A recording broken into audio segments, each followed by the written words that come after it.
Who dat? Welcome back. Sorry for the delay. Meant to do this a long time ago, or like a week ago, but just a lot's been going on. So what we're going to do today is take a look at your second round pick in the NFL draft for the New Orleans Saints, Isaiah Foskey. So defensive end, getting multiple defensive line talents. And you're probably wondering, well, why am I doing this one first? Like, why am I not just jumping in and doing our new 3 tech? Well, we'll be doing film study on all of them, but I want to jump into his first because not that I believe that he's going to have more of an impact than anybody, but there's a lot of things that make you go, wow, and a lot of things that make you go, well, we got to fix that. We're going to talk about those little details in today's stream. So, welcome in. If you are here and you're new, do me a huge solid. Go ahead and like the video. Thumbs up helps out so much. Hit that subscribe button for more film studies with the New Orleans Saints and NFL in general. We're going to be talking a little bit of technique here about what he does well and what he needs to improve on. In today's film study, we're going to be taking a look at him versus USC. Now, real quick, FYI and a reminder, I do this every single time. Here is our player that we're looking at, but remember, this is not enough to constitute an entire scouting report. You can't just take a single game and a handful of plays and determine what a player is or isn't at the NFL level. Our goal here is to identify traits and to see if they're doing well or poorly at those various traits, and will those translate to the next level? But you need a lot of snaps to do that. Minimum 200 snaps. Usually we're talking about 4 games, multiple elements, multiple opponents. But for the purposes of YouTube and fun and education, we're just going to run it like cars. So right now you're going to have them in a 3 down front. This is actually really rare for him where he's not in a 2-point stance. And I actually prefer him in this stance because one thing that we're going to talk about him struggling with today is false stepping. But from a 3-point, not really going to be an issue. Now, what I want to look at, first of all, is the get off. I think he's got a quick first step, especially attacking from a 3-point. Love the hands usage there, and gets around does one thing. I'm not trying to say this is shade to Davenport because I'm not trying to be shade to anybody, but one thing that Davenport struggled with coming out of college into the NFL is when he would run the arc, which is exactly what you have here, and get hands on, he wouldn't always bring them down. Now, when it comes to traits, this is actually something we refer to as grip strength. And we talk about this a lot of times on the offensive side of the ball. But grip strength also exists on the defensive side of the ball to be able to grasp, get a hold of, and control. And that's the key thing, maintaining control. And that's what he does here. Now, immediately get off, punches inside. Love the inside placement there. He is a little bit high in terms of pad level. It's something that I do want to continue to see him get better at in terms of leverage. But when it comes to how the get off is, one thing to keep in mind is he is playing, and they are playing to watch that RPO, watch that play action, and he's also the in man on the line of scrimmage a lot of times, meaning that he has got responsibility for out here. Now, in this particular play, he does not, but all these roles are important to remember when you're evaluating a player. So he's going to get upfield. I love the hand uses there. Again, we're going to attack inside of the chest. Swat down on the hands is probably his favorite thing, is to use a double swat. He uses a few different things. He actually studying a lot of Von Miller. But look at it from this end, inside, and then swipe down on that outside hand, break free, and then just come through. And then there's your grip strength there, getting into that shoulder pad and not letting go. Love it. Now we got him in the 2-point stance. You can see again, playing that in-man on line of scrimmage, but I want to show you what I mean by false stepping, because this is very, very consistent with him, and that's not a good thing. We actually don't want that. We want to slow it down so y'all can see what I'm talking about. So we're going to just slow down the tape here just a second, and we get it back over here. Where are we at, buddy? All right, so right here, this is a false step. See that little foot pick up and put back down? And it might seem silly to some of y'all, but any little change here, see that little bit, this is a constant problem with him, and it's called false stepping. What false stepping is when you have your drive foot set, you're supposed to, at the snap, drive through immediately. Any type of movement that is either horizontal or backwards is a negative move. A false step is a negative step, meaning that you did not gain ground and you lost time. And he has a problem with this from a 2-point stance. It's very, very common. Almost every rep you go through, doesn't matter if you're watching the Ohio State tape, USC tape, the Cal tape, whatever tape you look at, he struggles with false stepping. It's going to be a big thing for an NFL D-line coach to coach out of him, which in New Orleans' case is Grantham. This is common. That doesn't mean that he's slow, though. I want you to note the get off here. Now, he's going to be unblocked because he's the in man on the line of scrimmage. He's the backside player here, and his assignment is containment and to watch any type of backside movement. But look how quickly he just gets off and gets there. So the crazy thing is, even with him having that false step, he still has a very nice get off. He's quick to the punch. But at the NFL level, that false step can be the difference between a sack and not a sack. A false step can delay you as much as half of a second. And again, we're talking the smallest tenths of a second little differences. And some people might think it's silly to nitpick to that degree. But when you come to the NFL is literally the league of the elites. You're expected to have the best possible players on the field with the best talent. And sometimes that means that you got little problems that got to get fixed. And the difference between being the elites and the not elites are the little things, the fundamentals. Yes, a guy can be an amazing athlete, and Foskey did put up a very impressive RAS, relative athletic score. But you've got to make sure you fix the fundamentals. And it's fun to watch because this is a player who has obviously studied a lot of Von Miller. He uses the ghost move, the double swipe. I mean, there's a lot of things that he likes to use, the one-arm bull rush. But he has got to make sure that he fixes some of these fundamentals, stacking and shedding, ghost steps, all these things, not ghost steps, false steps, all these things to be the player that the Saints want him to be. Now here he's the end man. He's dropping back a little bit, and this is where you need to see him be better at stacking and shedding. Stacking and shedding is a term we used to refer to either a linebacker or a defensive lineman, and technically at some points, defensive backs, to engage a block, take control of it, and then get rid of it. So you stack it, as in, I'm going to take my two hands, I'm going to get in your chest, I'm going to take control of you, gain leverage, and then shed you. And he doesn't do that here. The hands are good, eyes are good. He's watching his gap.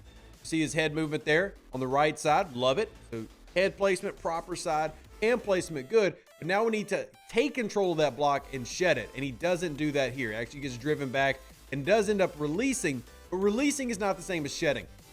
So something to be mindful of. Now, on this play, I actually love him coming on the inside, but let's take a look. We're going to pause it, and we're going to slow it down again and see, do we see a false step? Now, one thing to love about him, if you're going to watch his tape, is do you see him have effect both on the outside and the inside when he rushes in? This is important for the New Orleans Saints because they love to run the twist stunt game, and in fact, for a long time, they had it to where the defensive linemen would call it themselves, where they had that familiarity. Cameron Jordan and Sheldon Rankins were famous for calling their own twists and stunts. If you want Foskey, who looks great, to actually do the same thing, well, we're going to have him show he can do it on the tape. But let's look for that false step. So we're looking at this foot right here. What happens? Let's see. And snap of the ball coming in. I slowed it way down. I slowed it very way down. That time's actually a good get off. Look at that. Look at that. So obviously I've watched the play before, y'all. It's just trying to build some excitement as we go through tapes. Now look at the difference it provides though. So one of the few times doesn't have a false step, bam, he's one of the first people to engage in. Now what's he doing?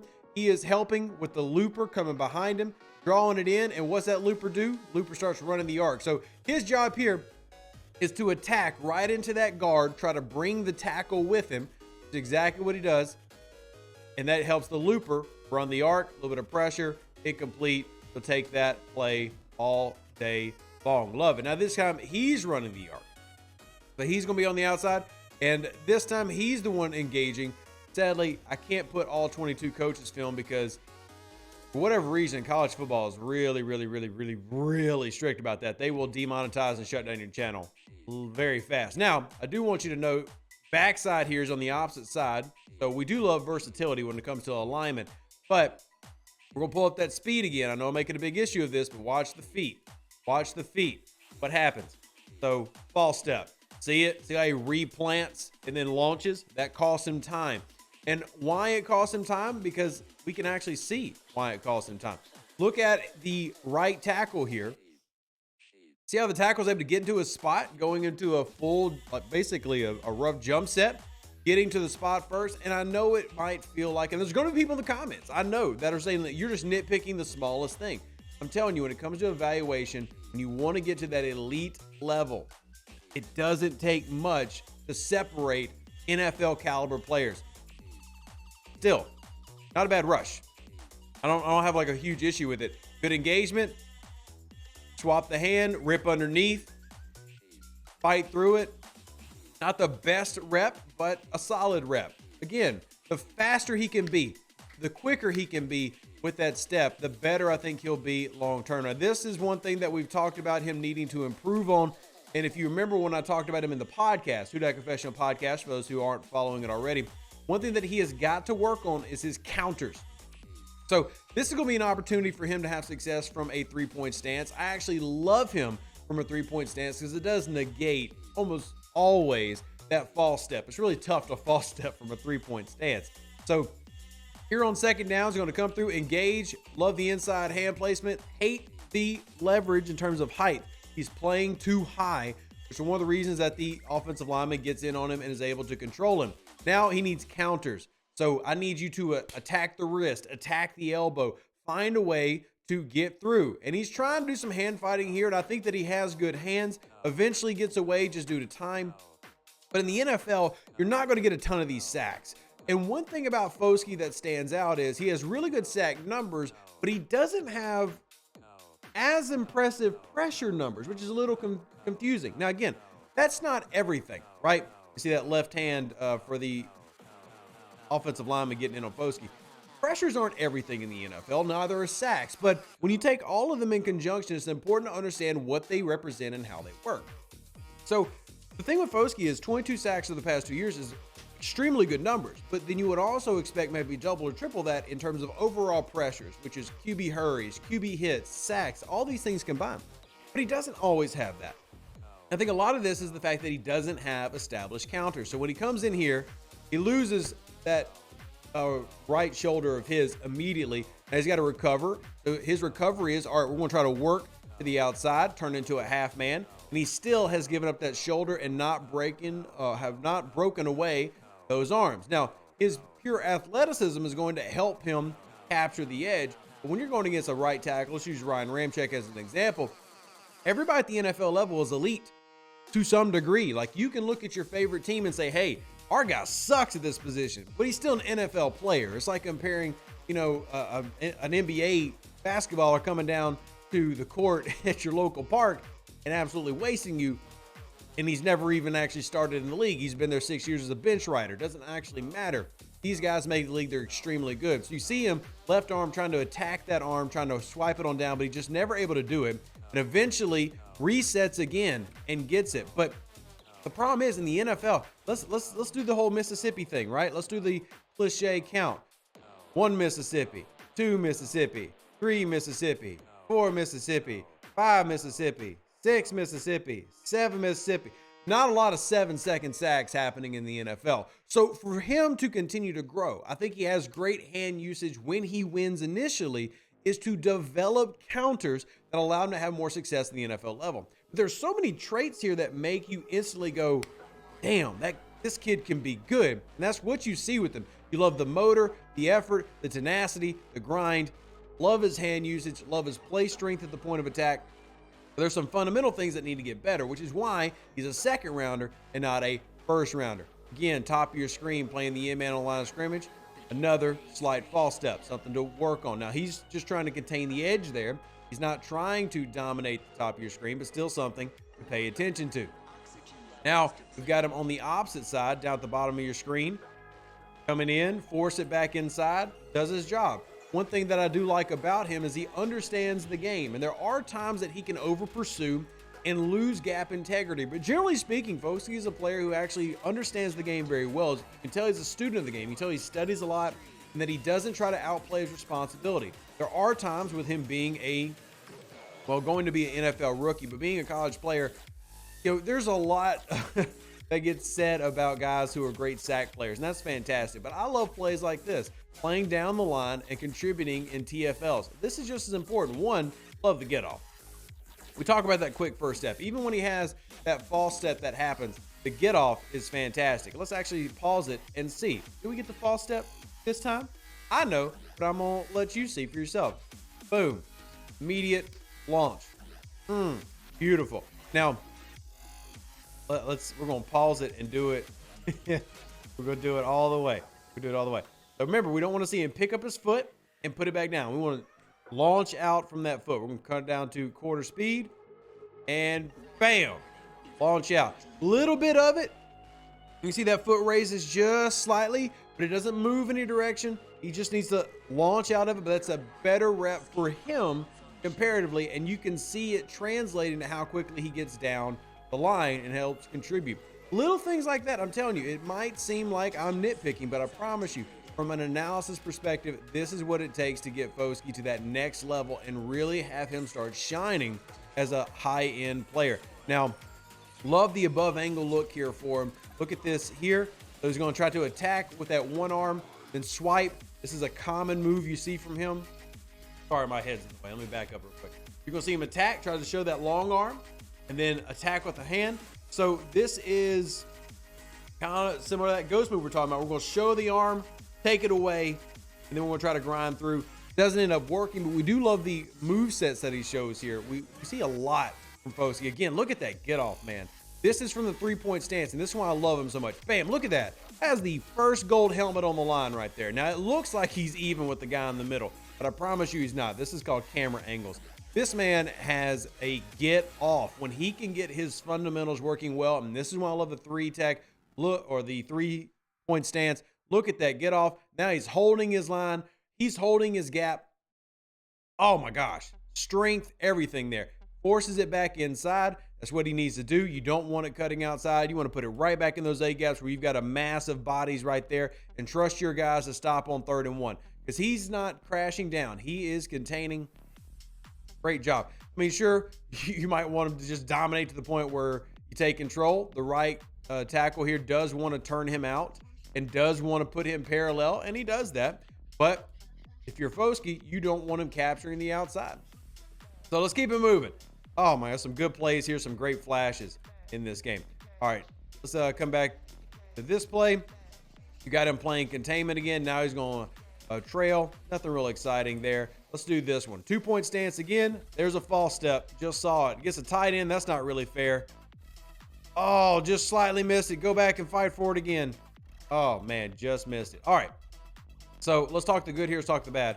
The good is put against a tight end. That's not really fair. And if NFL teams do this, they're going to regret it. But again, I do want to point out that a consistent issue that we've talked about, put it back at that quarter speed and false step. Watch, you're going to pick up that foot, put it back down all the way. Come on, snap. Here we go. Up, down, false step. See how that foot came backwards a little bit to launch? We want to be able to be in our stance, fire out of it immediately. But still, it's not a bad rep. The only thing is it doesn't complete it. He gets past the tight end. He just needs to make that sack. That's where that grip strength came in. He just needs to make it happen. Kudos to the tight end for staying with the block throughout it because it just wasn't really fair. And, yeah, that's all there is to that rep. So just little things, man. Just I think that there's a lot to love about this player. There are definitely things that need to get worked on, but this is the type of guy that New Orleans was taking in the first round for years that they now picked up at pick 40, and that's a huge win. There's nothing wrong with going after a guy for traits, recognizing what fits your prototype and taking advantage of that and deploying that. What you have to do, oh man, that false step turns into a false start. Woof. But, oh yeah, it's wicked bad play. But when you look at these traits, you can definitely see, one, the difference between college ball and NFL ball, and two, that there are a lot of reasons to really be excited about what this player can be at the NFL level. And man, somebody just got balled on that bootleg. Oh my goodness, they just balled all of it. Oh my goodness. Dude, you got to pay attention to the mesh point. You better tackle both of them. Oh man, that's gnarly. All right. Top side, backside. Just want to fast forward, give you a couple more looks before we wrap up. One thing that, again, here is him needing to stack and shed, taking on that blocker. Love this. So attack with the inside shoulder. You want to cut off that outside lane. Love that. But now you got to get rid of the blocker, and he doesn't get rid of him, but did a good job of trying to take it on. So first part of this rep, positive. Second part, not. Again, things that we can work on, things that we can make better. This is not something I expect him to do a lot of in the NFL, because teams in the NFL, when they're doing this, they're running at Cameron Jordan. Not a lot taking power side for Foskey in terms of being 265, 270. I won't be surprised if at some point of his NFL career, he's playing at about 275. I think that's probably going to be a weight that he ends up going to. All right, Mr. I want to be Troy Polamalu, number 8. I see you. I see you. But you see our guy getting blocked down. Foskey getting blocked completely out of the play down there. These are things that he's got to work on with hands, counters. I think the top 2 things that have to get adjusted if I'm Foskey. Got to work on my counters. Definitely got to work on my counters and that false step. And when he does that, as he continues to grow and develop his tool set, this is the guy who could be a productive player. A lot of the traits you want are there. He's got the prototype size. He's got the height, weight, speed, the athletic measurables in terms of short area quickness. Mental processing is definitely there. Play recognition is there. He's just got to start, working and getting better at those fundamentals. I think you get a good player there if you're the New Orleans Saints. I would be excited about him, and I am. There were other guys that I wanted the team to get that I thought would have fit really well, but hopefully this video gives you a few glimpses into some of the things that he does do well, that you can have your own opinion and take the time to actually go out and study for yourself. Hey, if you want to support the channel and you enjoy these type of film studies, more are coming. Check out our merch store in the description down below. We got a couple of our t-shirts here. We got our Who Dat Confessional t-shirt. We've got the Pull the Trigger t-shirt. We got a mug. All the things you can do to support the channel, as well as just hit the follow button, hit the like. All of it helps out tremendously. More film studies coming soon. Who Dat, God bless, deuces. That's me. Catch you on the next one. We're outie.